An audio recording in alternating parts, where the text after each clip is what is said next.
Kæri hjúkrunarfræðingur, ég býð fram reynslu mína og færni til að vinna krafti fyrir því að þekking, hæfni og fagmennska hjúkrunarfræðinga sé metin af velleikum. Við hjúkrunarfræðingar krefjumst jafnréttis í grunnlaunum samanborið við aðrar fagmenntaðar háskólastéttir.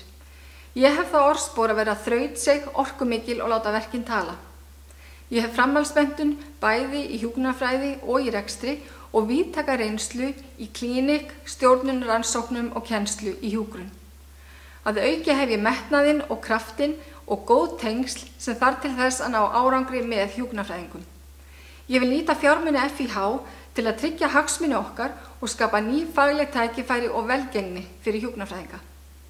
Mínar áherslur fyrir hjúkrunarfræðinga eru skýr stefna og aðgerðaáætlun til að bæta kjör og koma fram með nýja nálgun í kjarabaráttu. Við þurfum áfram að vakta launamun. Við þurfum líka að auka áhrif okkar í stjórn heilbrigðismála og tryggja faglega ábyrgð hjúkrunarfræðinga í heilbrigðisþjónustu.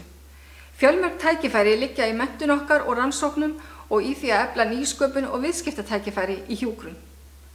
Við höfum sérþekkingu til þess að taka okkur hjúkrunarstýrða þjónustu í ríkara mæli fyrir sjúklingahópa, bæði á stofnunum og í heilsugæslu.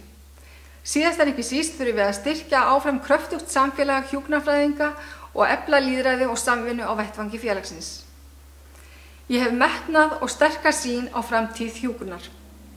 Því býð ég hæfileika mína og óska eftir stuðningi þínum til þess að verða næsti formaður félags íslenskra hjúkrunarfræðinga. Ef ég næ kjöri, heiti ég því að þjóna hjúkrunarfræðingum af heilindum og leiða hagsmunamál okkar sem málsvari allra hjúkrunarfræðinga. Við þurfum að sameina krafta og hafa úthald og megum engan tíma missa í baráttunni fyrir bættum kjörum og faglegri ábyrgð.